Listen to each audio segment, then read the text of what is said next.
electoral votes, more than 270, more than enough to become the 44th president of the United States. He will be the first African-American president of the United States. I've been broke all my life, but I kept hope all them nights. You see business in my city? Yeah, they closed all them twice. I was just riding down Salem, all them damn potholes. I can't drive. I know y'all can fix it faster, but I know y'all won't try. Don't nobody care about us.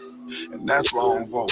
Voted for Obama back in 2012. I remember that's when I had hope. He was saying, yes, we can. And everybody got less food stamps. And when I turned 21, I was still broke. I'd never vote again. I don't think I ever had a president make my life better. Did it all on my own. Ain't no politician ever do a nice gesture. I don't even know the mayor's name. I ain't never seen her one time ever. Tell me how she gonna help the city. What I'm supposed to do, write letters? What I'm supposed to do, blame Trump? He ain't never really gave a ain't nobody raised minimum wage. None of these jobs pay enough. I think they just want to keep us broke, cause they ain't putting nothing in place for us. This how all my people feel, but we gotta learn. We complained enough, let me change it up. Everything I just said, everybody I know think the same way. See, they don't want to see us vote, and we never do, so we see the same thing. But all our votes really do count, and they'll never really let it show. So now I'm finna break it down, cause if I don't, you will probably never know. First thing first, you know back in middle school when they taught us, it was 3 branches of the government. We forgot it when we got older. It's the judicial, the legislative, and executive. But all we know is the executive. That's the mayor or the governor and the president. Now none of them 3 people make no laws. They just be checking them. The laws come to their desk and all they do is say no or yes to it. So when the news station tried to tell us that Barack Obama couldn't put us on, we was all salty at Obama when it was the Congress members all along. We gotta focus on the legislative branch. Yeah, they the ones that make the laws. Yeah, they the ones write how much food stamp money you get on the card. But when people that wanted to help us wanted the job, I know they probably lost.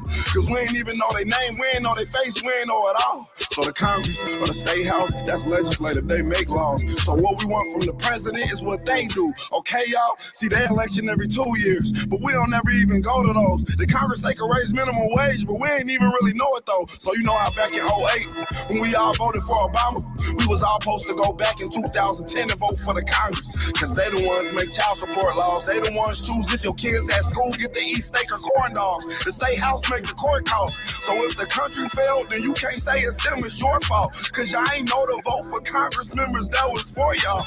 And they don't gotta leave after 4 years, and we just let them sit. See, they don't wanna tell you this, they want you to focus on the president. Now the third branch is the judicial, that's judges. They the reason why John Crawford and Trayvon ain't had justice. So when Meek Mill got locked up just for popping willies, we blame the judge and not the city when they let her get voted in, cause they ain't know who to vote against. Imagine life on the other side. Roads better, schools better, everybody get their license back, grocery store food better, custody of your kids back, homeless people get new shelters. If we gon' fix the U.S., we gotta start with them 2 letters, me and you. Somebody told us that the government wanna keep us broke, but the only reason why those people in the government is cause we ain't vote. And I ain't talking about the president, I'm talking about the ones we ain't know. See, they was gonna try to keep it low, but it's gonna hurt them when they see the pros. Every time you stay home, someone is making a decision about you, making decisions about the air you breathe, the water you drink, the food your kids eat, and how much money you bring home every 2 weeks. So every time you sit out an election, every time you don't show up because you think it doesn't matter, someone else is happy that you didn't show up, so they can make that decision for you. Vote.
Oh yeah, oh yeah, oh yeah. Hey everybody, welcome to our virtual town hall meeting tonight. I'm Lawrence Weekly, Clark County Commissioner here in Clark County, District D. For those of you not familiar with Clark County, it's right here in the great city of Las Vegas, Nevada.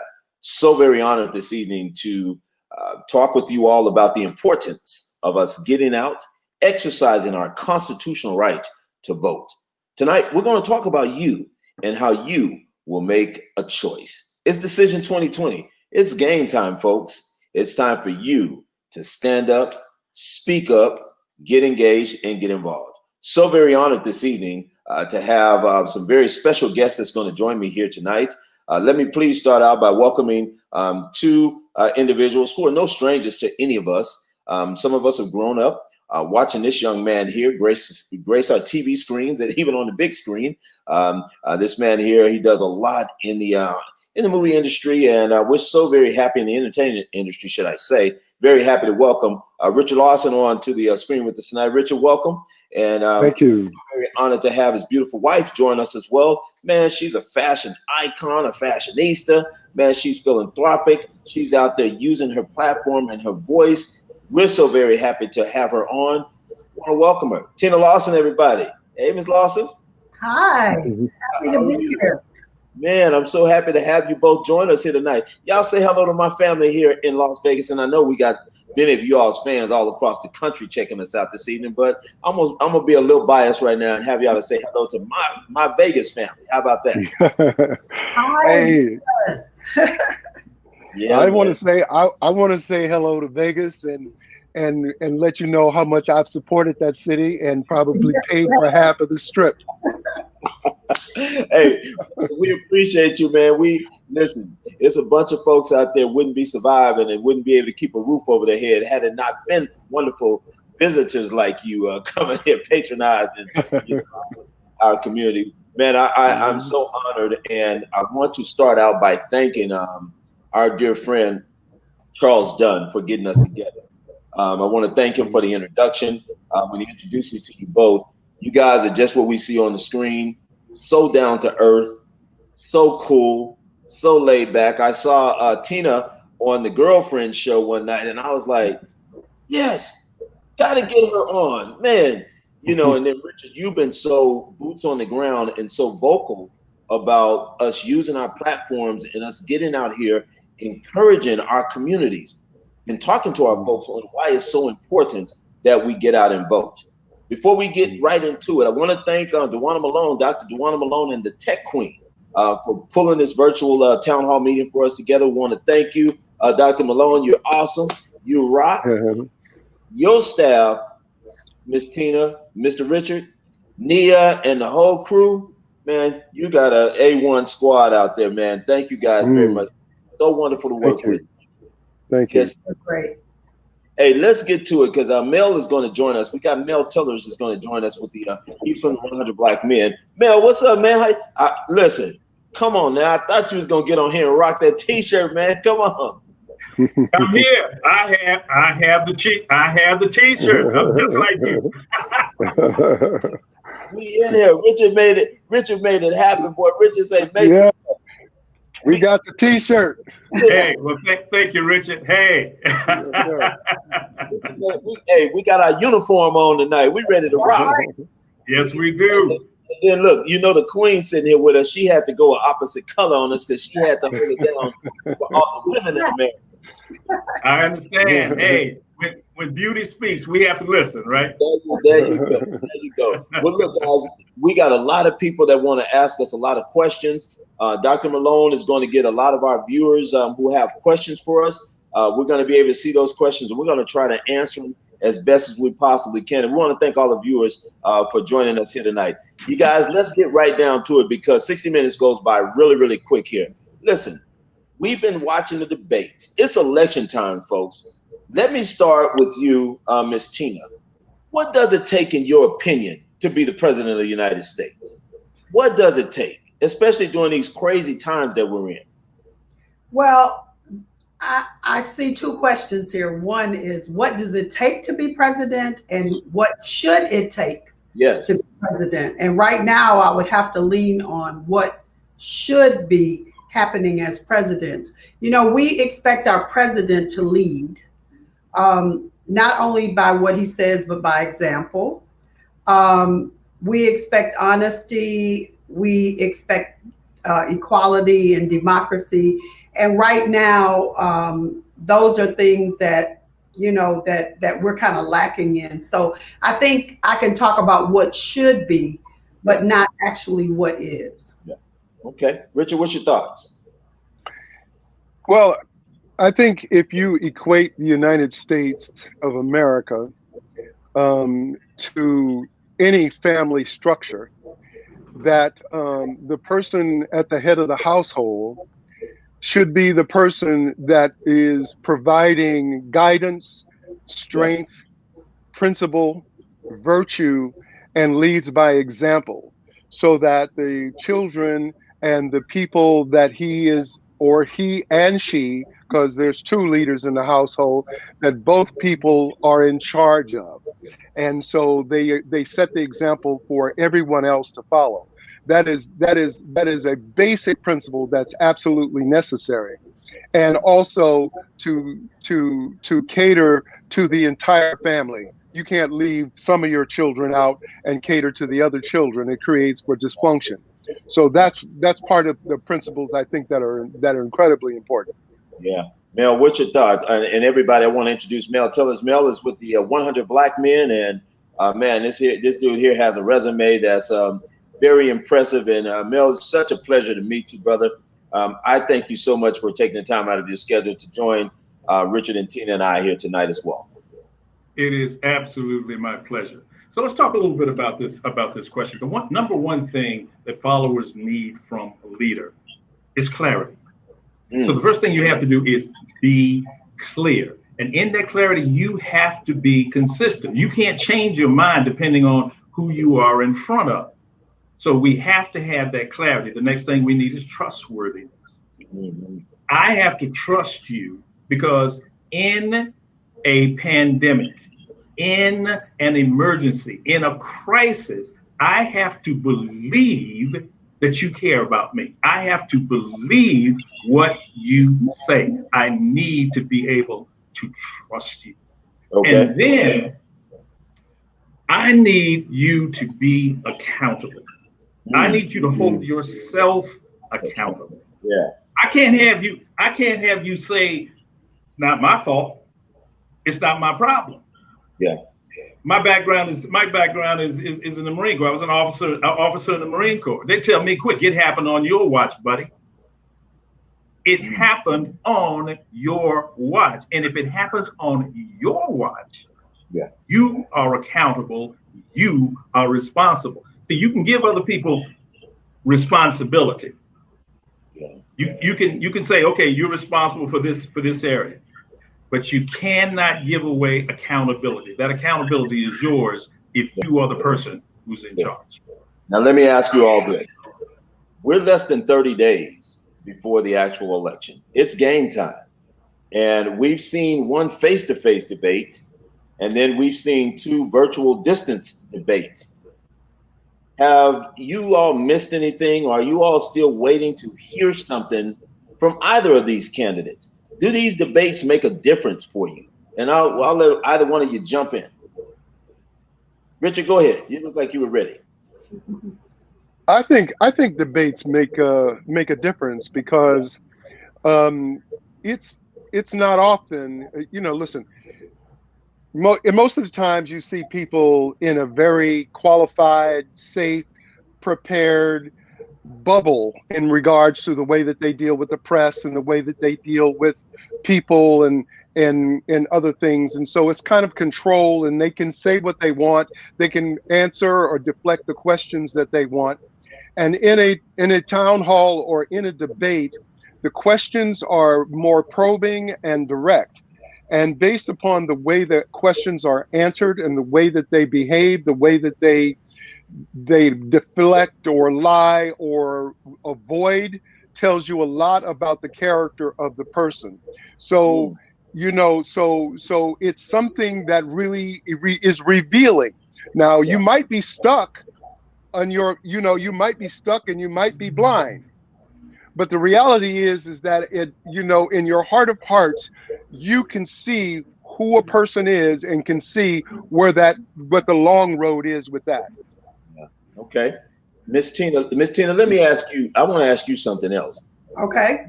You got a bunch of people going around saying, you guys keep telling me to go vote. I don't believe my one vote is going to count. I don't believe my one vote is going to make a difference. How do you respond to that? Well, I respond to it. I mean, I have, it's interesting because Richard and I mentor kids. We mentor 94 kids, and they're from South Central, from underserved areas. And what I got from one of my classes with them is they were all saying, I don't, it doesn't make a difference if we vote. Everything is going to be the same. My uncle is in jail. The police are going to do this, and just all the negativity, and it's not going to make a difference. Well, our people have been so oppressed for so long, and we haven't had a voice. So why would we believe that if we go out and vote, that it's going to make this super big difference? But what I explained to them is just what the guy was saying in the song. That was a brilliant song because he kind of broke everything down for them. So how I got them connected, how I got them to connect the dots was saying, we're not talking about the president. I'm talking about the people that run your hood, your neighborhood. They're you elect the mayor, and the mayor hires the police chief, and the police chief, he implements all the policies of the police. Yeah. Your brother that you're saying is in prison, he went before a judge. You can elect that judge. And they were like, really? And I'm like, yes, you can, elect the district attorney. Yes. And they don't know this. They don't connect the dots. You have to connect the dots to people in their, something that they can relate to. And after we said that, then they got it. So I'm like, it's a very good chance that the person that your brother went before and he decided that your brother was going to get life imprisonment is somebody that your parents could have voted out or kept from being in office. And so when you put it to them that way, that connects the dots for them. So at a local level, they understand it a lot better because the president seems so far and so remote from them. And they have been disempowered for so long that they really don't believe that they have a voice. Yeah. So Mel, I'll ask you. So Ms. Tina did hit some very good high points. They both did. But let me ask you this in reference to issues. There's so many issues out here on the table right now as we speak. What's one of the most important issues you'd like to hear either of these presidential candidates talk about right now? The elephant in the room is a pandemic. I want to hear what you are going to do to solve this issue. And herd immunity is not it. The White House right now is embracing herd immunity, which says we're going to allow this virus to run rampant, and people are going to get sick. Millions of people are going to get sick, and at some point, enough people will develop immunity, and finally the virus will go away. Well, that's going to cause too many deaths. And we know that those deaths hit our African American community much harder than it does other communities. Yeah. So I want a solution. I want this taken care of. Now, do we know this can be taken care of? Yes, because our numbers are the worst in the world right now. Yeah. And numbers don't lie. There's something that we can do, because there are other people who have done these things, and their people are not dying, and their people are not catching this virus to the degree that Americans are. We need a solution. Yeah. What do you want to hear right now? What do you want to hear? Who are you asking? You, Richard. What do you want to hear right now? What's the number one issue that is just like Mel spoke about this pandemic? What else is it that's just really burning into your spirit right now as we look to November 4th, whether number 45 stays or whether Mr. Biden takes over the White House? What do you need to hear that will help you make your final determination? Well, I'll tell you, there's a lot of things that we can talk about, and all of them are important.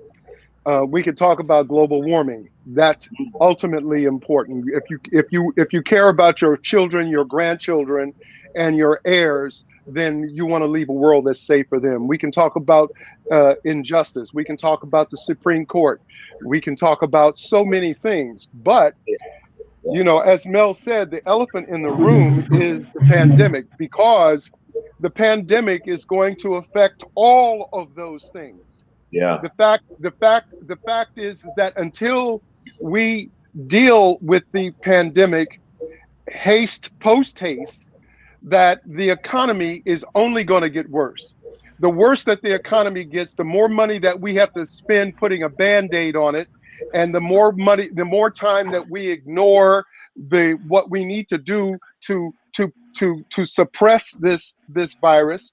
Yeah. Then we're going to have these waves, and the economy is then going to be ruined, and then more black people will and more black and brown people will be affected, and the economy is going to get worse. And as the economy gets worse, the United States becomes more vulnerable, and China and Russia and Iran are paying attention to this. And when we get vulnerable enough, they will then make some moves that we will be very difficult and hard pressed to fight against. So we're putting ourselves and painting ourselves in a corner that is going to take us, and the longer we're in the corner, the longer it's going to take us to get out of that corner. So right now we're already looking at 2 years, and it's going to double to 4 pretty quickly. And then then what are we looking at? So we can't look past the pandemic. We have to deal with that now so that we can deal with other things. That's right. Ms. Tina, were you going to expound on that? I think for me, a very important thing that just sticks out in my mind is police reform. I mean, there has to be a change. It cannot continuously be this double standard for Black and white people, or minorities and white people, that they're treated completely differently. They are, we're abused, we're shot, we're killed every day. And I don't see the change. With everything that's happened with Mr. Floyd and all the other victims, things have gotten worse instead of better. And I just think that the people at the top have to address these issues, and there has to be a change with police reform. And it also has to be things put in place so that people are not able to just be blatantly racist. I mean, that racism is a big deal in this country right now. It's permeating everything that's happening. And so I think that's really important to me. I want to hear, even with the Biden campaign, what do you plan to do to make a change in that area? Wow. Yeah, that's a huge topic right now, especially on the minds of a lot of young Black and brown, for that matter. A lot of young people, even us older people, have major concerns in reference to how will this even be addressed moving forward. What's y'all's thoughts on? I mean, do y'all think that Black Lives Matter have made any type of effect on this election? Mel. Black Lives Matter has had a huge impact on us.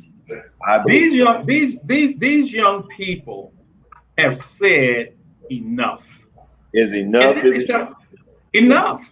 And then they start taking action. I have been so proud of our children.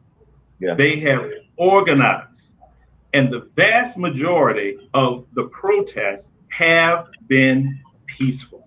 They have said, "Stop killing us." Yes. They've said, "Stop killing us." Yeah. They've said, as police, you are supposed to protect and serve. And we have people who are arguing against that.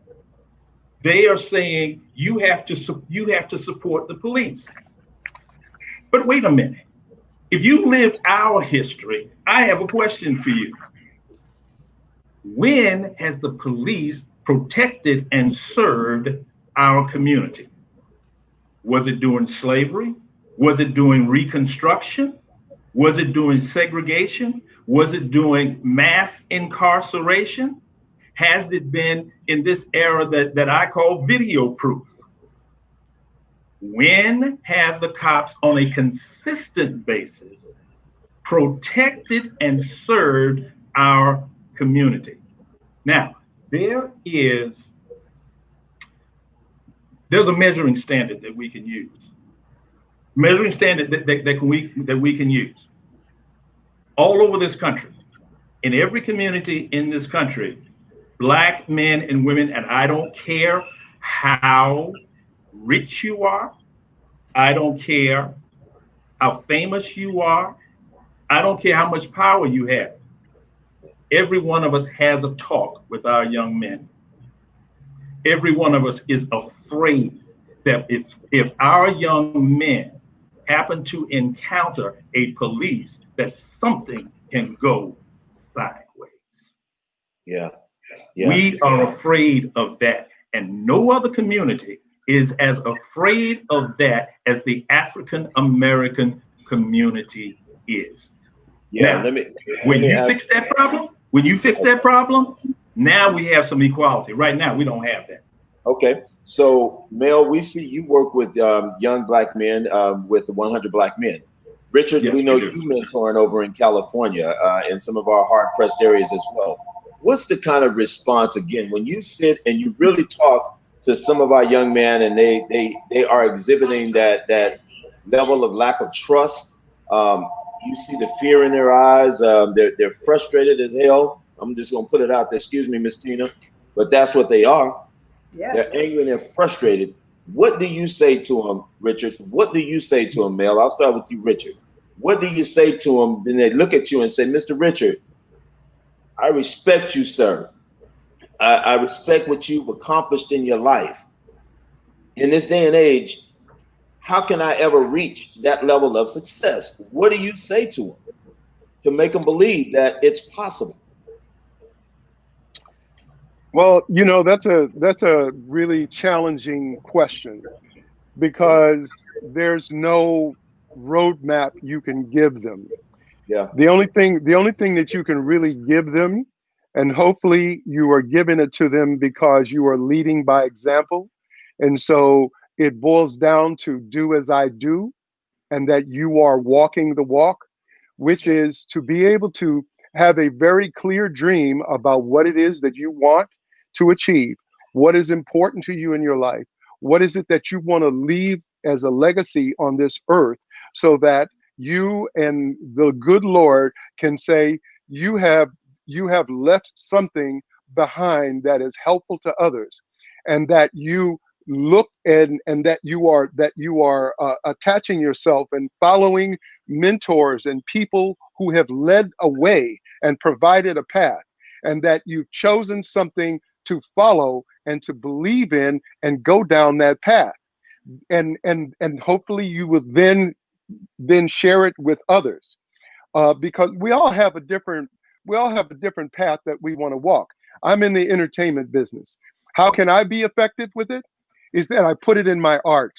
I put it out there so that people can see it, because what I know is that art is as effective a tool of change as anything. A song like that song we heard. Enough young people hearing that will understand and get it, because that boy is educating people. That's one of the best rap songs that I've ever heard, because he's educating and he's really schooling people. So many people would never know that reality, but through his art, he is making a difference. Through my art, I'm making a difference and trying to make a difference. Yes. And so you know your lane and do what you can in your lane to make it better, and be conscious about your responsibility and accountability in that area. Yeah, know your lane, leading by example. You hit some very, very big points. And Mel, I know that in the 100 Black Men, the whole theme is if they can see it, they can be it, right? That's it. That's what they see, they will be.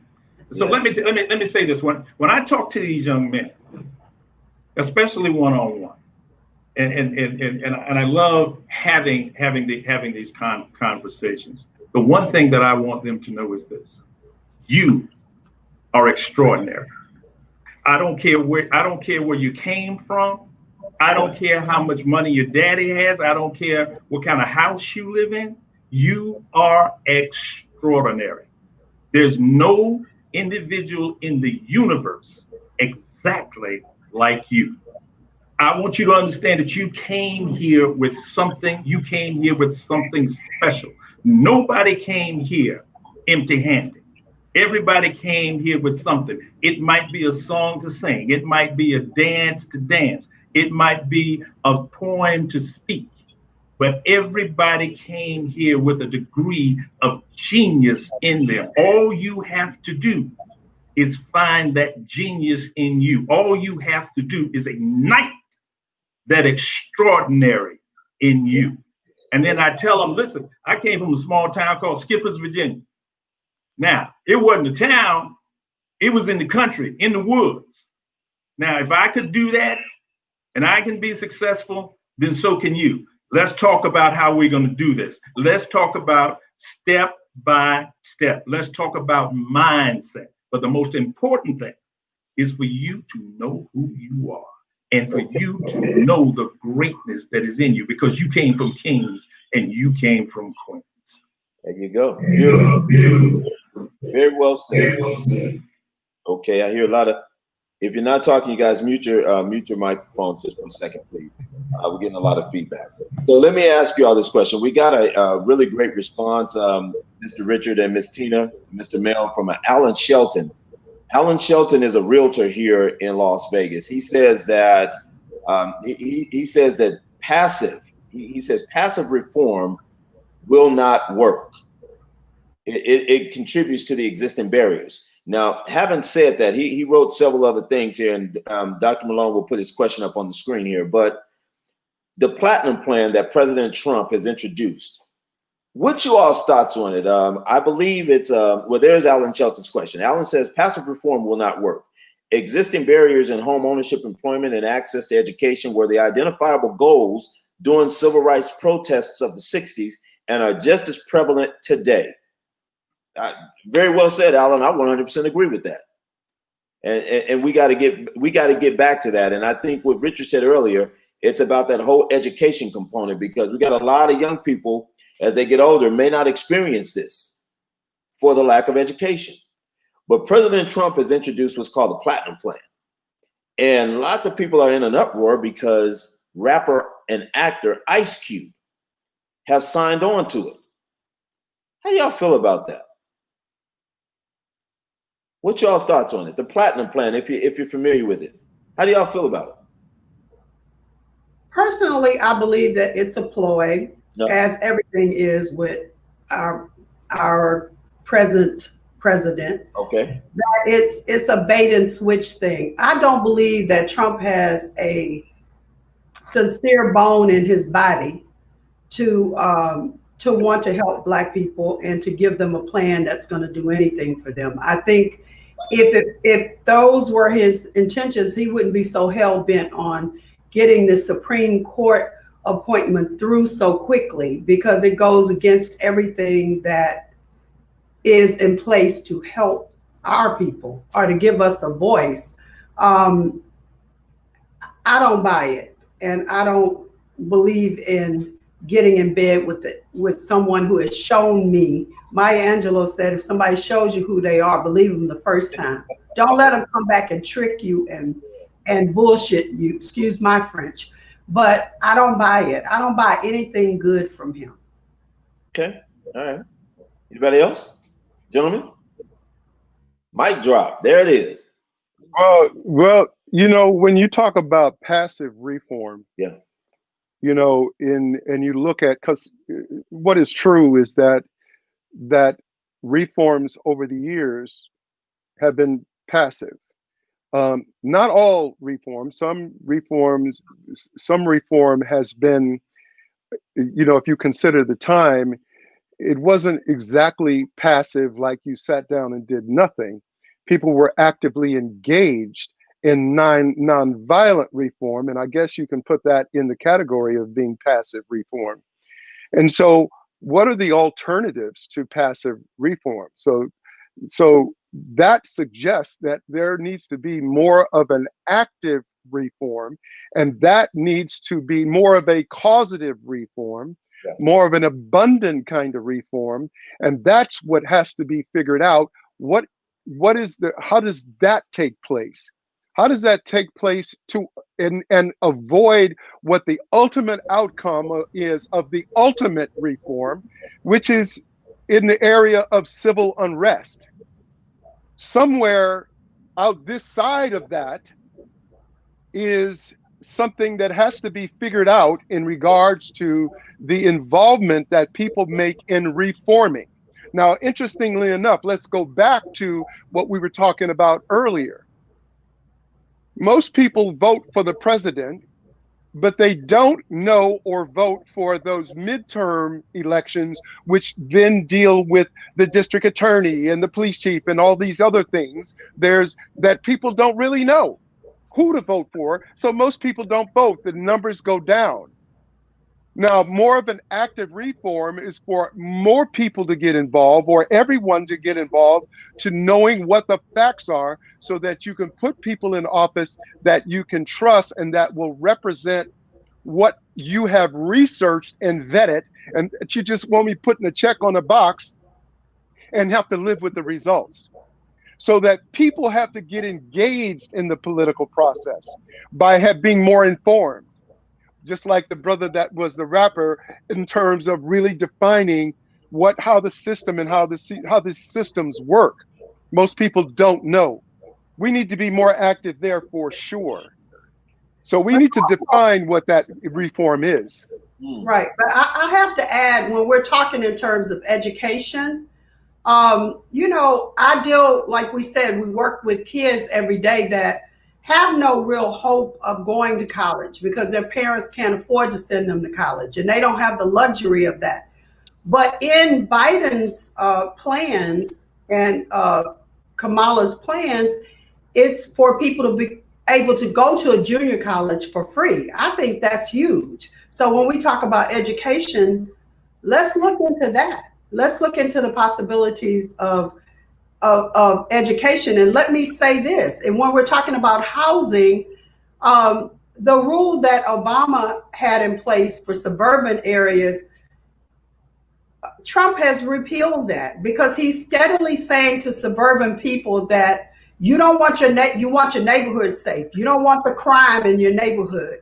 And that translates with him saying that us going to the suburbs, we're going to have increased crime. We're going to make your property value go down. It's not even dog whistles. I'm so tired of people saying dog whistles. This man blatantly tells us every day that I'm going to keep you out of the suburbs, and I'm going to repeal Obamacare. I'm going to appeal everything that Obama has done, whether it's good or not, whether it's good for the country or not.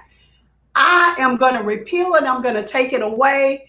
And I don't know, really, to be honest, I can't speak about the Platinum Plan, because anything that comes from him, I don't even think it's worth its time for me to read it.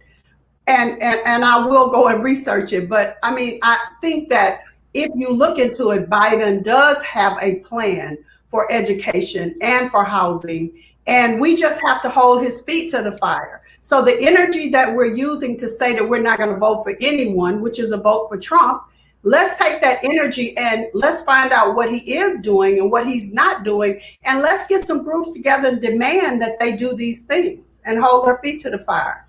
Yeah. Very good. Go ahead. Let's say this. Assertive people run the world. Assertive people run the world. That's true in entertainment. It's true in politics. It's true in corporate America. We have to understand that he's right. Passive. This passive issue, passive reform does not work. If we want our kids to go to college, then we are going to have to provide some scholarships. we are going to have to put people in office who will listen to us and understand our needs. With the 100 Black Men, we have provided some scholarships to some wonderful young college kids at Nevada State College. Now, some might say, well, Mel, you know, I mean, you're giving some scholarships to a couple of kids, about 6 or 7 kids. Yes, that's not a lot, but it's something. And it's a lot to that, and it's a lot to each one of those people. I am so proud of the people here in Las Vegas, because during this season, there are a lot of people who are working to make a difference. The Alphas, the AKAs, the Deltas, 100 Black Men. I mean, and the list goes on and on. And I see you. And the list goes on and on. Why? Because we understand that we've got to get it done. And if those young people don't understand how great they are, it's up to us to let them know. It's up to us to develop some programs so that we can develop those skills and develop that genius that we know is there. Because all of us, we didn't come here with all of that success. Most of us started out in just regular houses, growing up with regular families and all of that sort of stuff. We had to work. We had to figure it out. And so what is it that we have to do? We have to help these youngsters figure it out, because they are special. They are wonderful. Listen, you know that if you took the amount of money that African Americans generate in this country alone, $1.2 trillion every year, that would equate to the 15th largest country in the 15th largest economy in the world. So our ability to create change and make a difference in our own communities, at the end of the day, is mostly up to us, and we can make a difference. It's just that in terms of how do you corral that consciousness and understand that in the long road, in the bigger picture, that it's important that we do that, because otherwise, if we see where this is going, and we look 10 years out and we look 20 years out, it's going to be a horrible picture that we see, especially now since we're looking at people losing their businesses, getting put out of their homes, the amount of homelessness that is going to, be exacerbated. The people who've invested their money will be lost. It is up to us to make that difference, and to do what the 100 Black Men are doing, and the AKAs and the Deltas, and to follow us and create your own, foundations and help, your own neighborhoods and your own groups. We have to be able to do that. If we don't do that, what are we waiting on? Let me just finish by saying, it is a positive sign to see as many Black people in line already voting. Already. Yes, sir, Richard. You spot on. But I want to say something to your point, and I'd love to hear you all expound on it. And I know you both keep expounding on them alphas and AKAs, but listen, I'm about to click all y'all off in a minute now. Y'all don't shout out my frat brother. Huh? Hey, but let me ask this. So, Richard, to your point, Black folks generating 1.2 trillion, spending just as much as they generate. If we were to take that and spend that in our own communities, investing in supporting our businesses that look like us, when are we going to stop believing that we need to have permission to invest and support and spend with each other? How does that work? We can have these conversations all day long, but let's get to the root of it. As we keep talking about the importance of getting to the polls and voting, let's kick self-sufficiency in here now. Go ahead. Let me just give you a little fact that just proves your point. Okay. Money stays in the Asian community for 30 days, Jewish community for 28 days, African American community for 6 hours. So that 1.2 trillion comes in, and before half a day goes by, it's out. That's something that we have to invest in, is how do we keep the money in our neighborhoods? By supporting local businesses, by educating youth, so that that black boy working at that Korean store can open up his own store and run his own grocery store. So that we support, we buy black and we support black, and we put our money where it is going to be helpful. That's what we have to do. And the banks and the venture capitalists and the people who know how to make money, because they've already made money, can create, fiscal literacy workshops so that we can teach people how to do that. Yeah. Let me say this, and I love that point. We have to love ourselves. We have to love ourselves, and we have to understand that the white man's ice isn't cold. We have to love ourselves enough to teach ourselves and to trust each other and to do business with each other. Yeah. Because our brothers and our sisters are brilliant.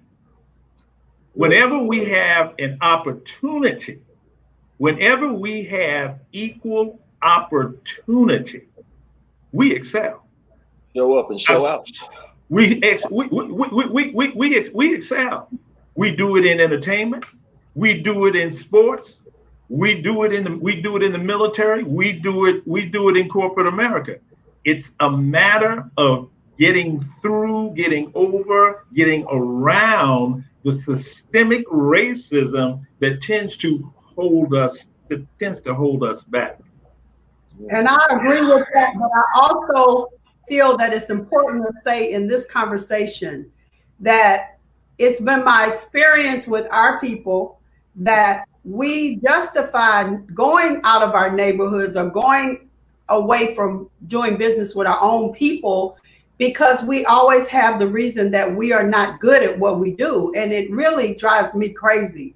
Yes. Because, if I call a black plumber and I happen to have a bad experience with that black plumber, then, I'm not going to say, well, I'm not dealing with black plumbers anymore because, they just don't do the job. I hear this every day and I get into the biggest arguments because we don't say when we have a bad experience with a white plumber that I'm not calling anybody white anymore because I had a bad experience with a white plumber.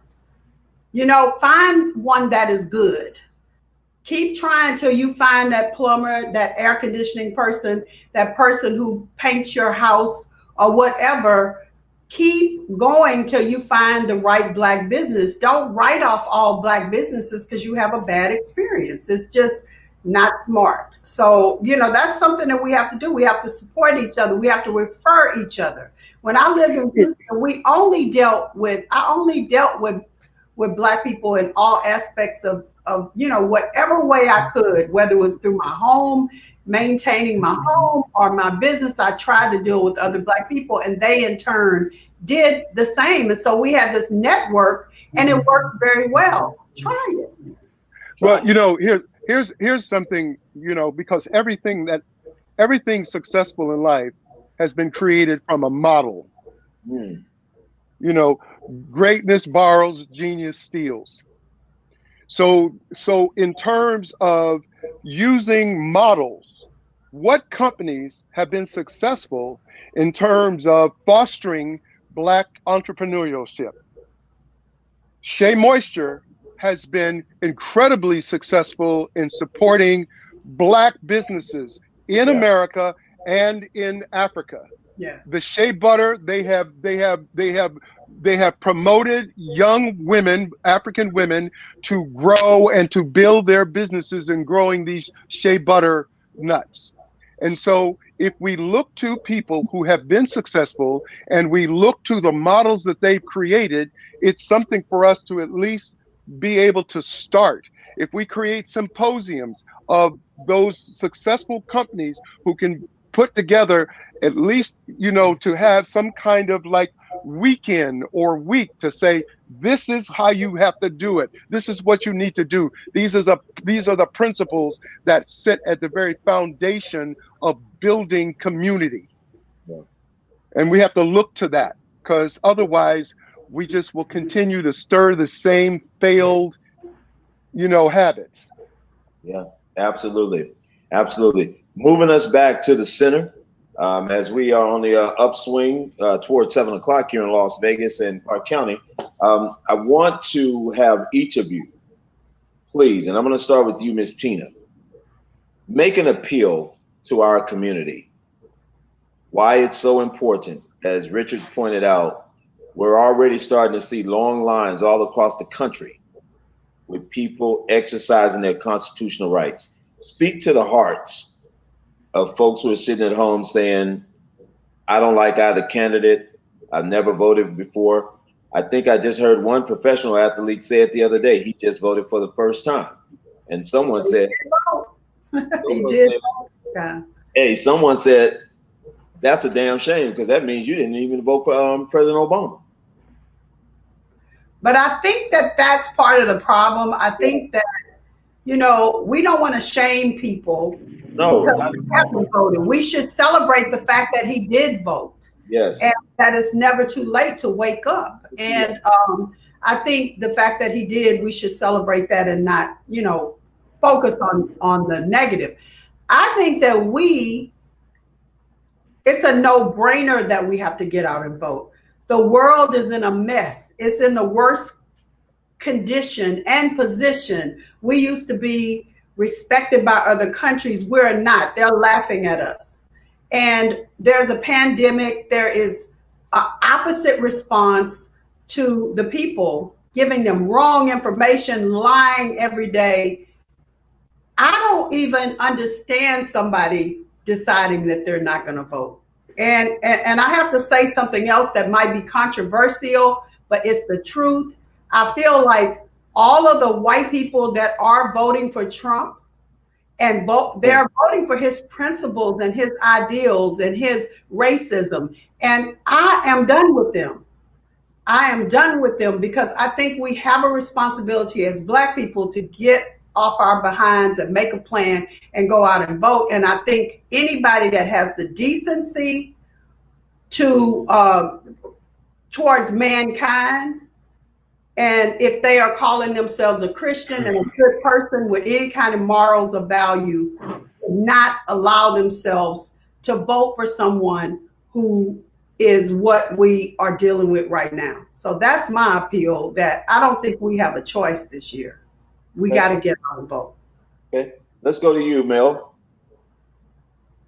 You're an American citizen. This means that you have the right to vote. But you don't only have the right to vote, you have the responsibility to vote. Do not abdicate your responsibility. You also are accountable for that one vote. This isn't a corporation. Nobody can vote for you by proxy. Do the work.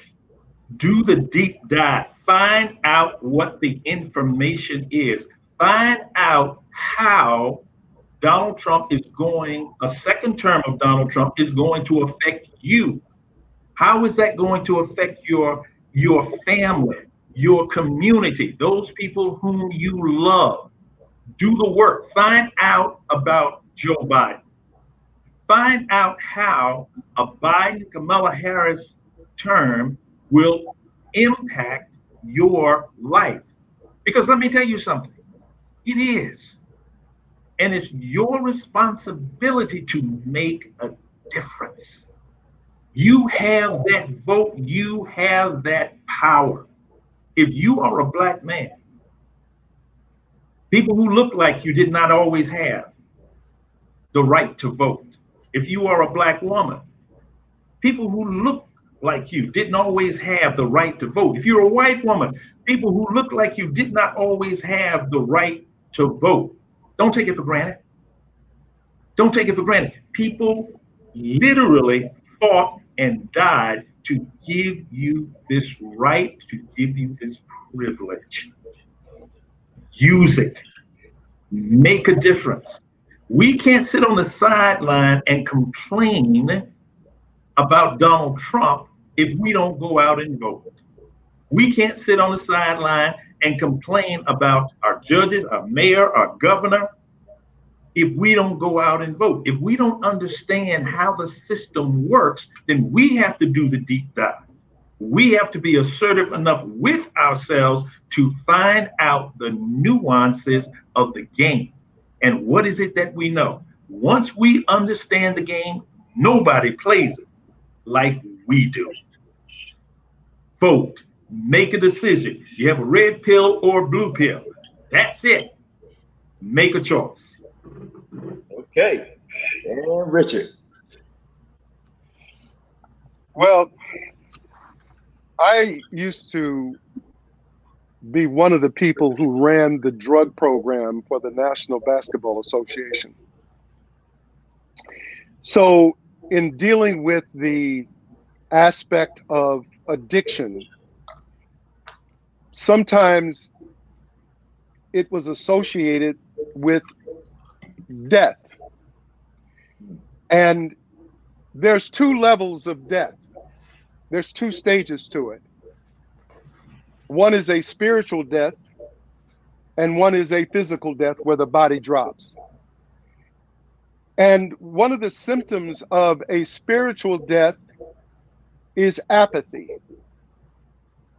One of the things that affects us as a people, and I completely understand after 400 years and having lived through, I'm 73, and having lived through several degrees of what was the word that he used? Being passive.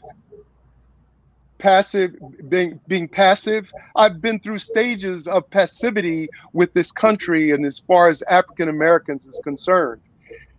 And what I want to say is that to not vote is to take a position of apathy, because it doesn't allow you to make a choice and make a decision about going left or going right. I don't care which way you go, get involved and be active in going hard in that direction.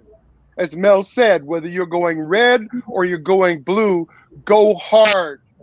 Don't be apathetic about your life and your children's lives, because the interesting thing about this time is that this election is going to turn this country on its head one way or another.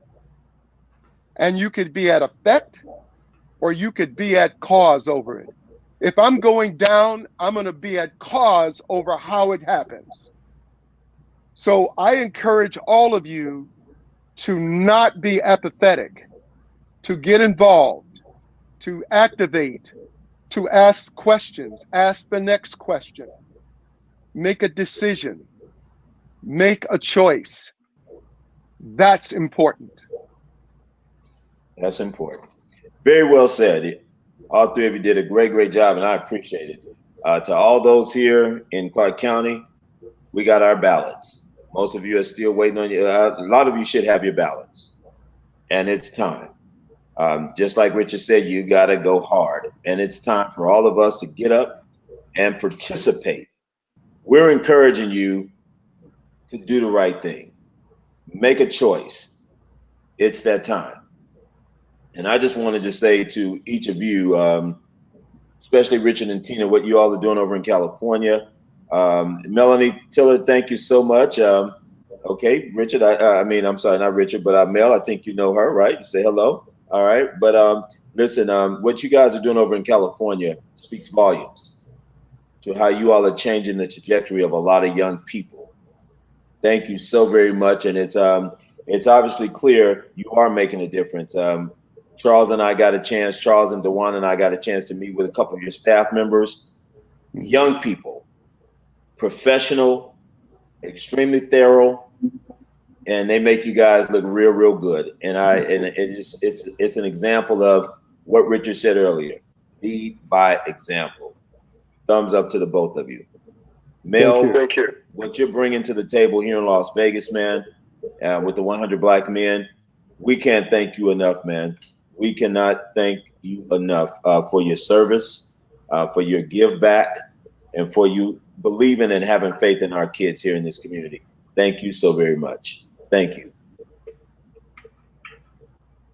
All of our viewers, Bruce and Nia, Alan Shelton, all of you guys out there that's been checking us out, we want to thank you on behalf. Hey, Verona, how are you? Verona, thank you so much. We appreciate you for tuning in and checking us out here tonight. We want to thank Dewana Malone, the tech queen, so very much for airing this with us tonight. And we also would be remiss if we didn't thank Mr. Charles Dunn one more time. Charles, thank you for bringing us together. Is there anything Richard or Tina or Mel y'all want to say in closing? We got a couple minutes left before we go. Anything, Richard, you want to share? He's muted. I'm sorry. Try it one more time, Rich. Yeah, you can let Tina go first. Okay, go ahead, Tina. Ladies first. Oh no, I mean, I think we've said, I've said what I had to say, and that's that. I hope and I pray that everyone understands the value and the importance of their voice, and that if you don't go and vote, then shut up. Oh. You don't have a decision. Listen. You don't have a say so. She said what she said. I said what I said. Yeah, she's done with it. Hey, Marcus. All right, go ahead. Mel, go ahead. There are a lot of people in this community who are setting the example. There are a lot of people in this community who care about this community and are working hard. So it's very easy for you to find some like minds. Yeah. If you don't like the AKAs, then join the Deltas. If you don't like the Deltas, there's the 100 Black Men. If you don't like the 100 Black Men, then there's some others. Let me tell you, there are some people in this community who are working to make a difference. If you're sitting on the side, if you're sitting on the sideline, you're sitting there because you want to be. That's right. If you're sitting there and you're not doing anything, you're sitting there not doing anything because you don't want to do anything, because there are people here who need your help. We want to help you, and we want to make this community better. If you're sitting on the sideline, get up and get in the game. Get up. All right. And Richard. Yes, sir.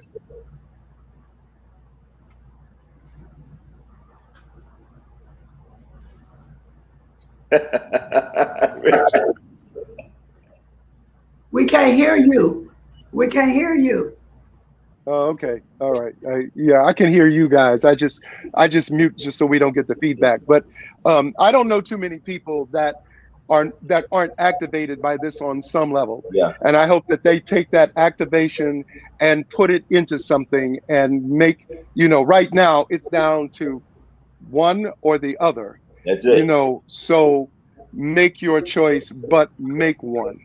Make your choice. Oh, something I would like to say is, with all the voter suppression, it's really important that people make a plan to vote, because there are a lot of things that are going on where make sure that your driver's license signature matches the signature on your ballot. Yeah. There are many things, and check for the rules and because they keep changing them daily. Yeah. Yeah. Have you guys gotten your mail ballots out there where you all are? Mm-hmm. Yeah. Yes. Mm-hmm. When are you all voting? Saying that if it's different, if there's the slightest bit of difference, and you have to have someone to witness it, and all of these things. So make sure before you do it that they have no reason to kick it out, because they're doing a lot of trickery right now. A lot of trickery here. I'll just cover up my address there.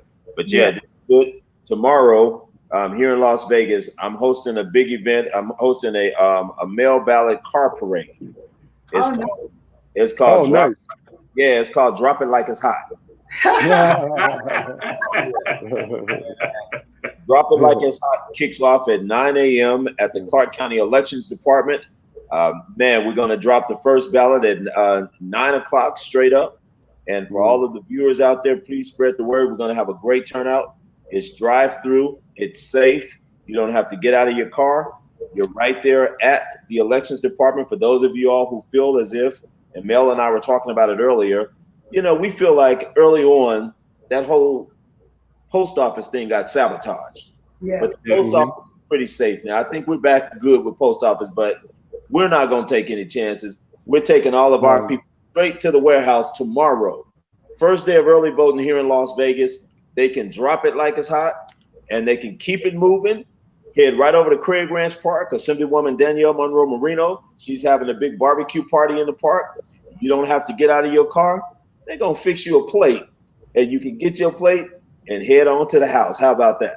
That's a great idea. Really. I like that. Yeah, because there were fake ballot boxes being put out. So you have to be very careful with that. So that's a great idea. Thank you, Miss Tina. Thank you. If it wasn't no pandemic, I'm excited to meet both of you guys.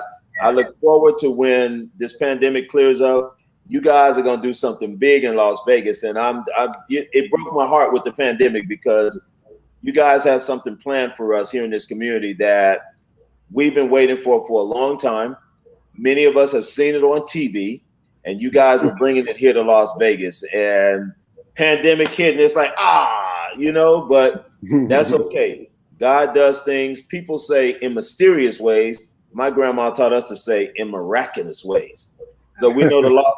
You guys will be here, and we're waiting for you, and we can't wait to roll out the red carpet for you guys here in Las Vegas. Thank you. Thank you so much. Hey, listen, we said this was from 6 to 7. It's 7:03. We went over just a little bit, but Nia, thank you. Charles, thank you. Dewana, thank you. And of course, thank you to my very special guest, the Lawsons, and of course, Mr. Mel Tiller. Thank y'all. God bless y'all, please. All right. God bless. God bless you. God bless. Vote, everybody. Okay.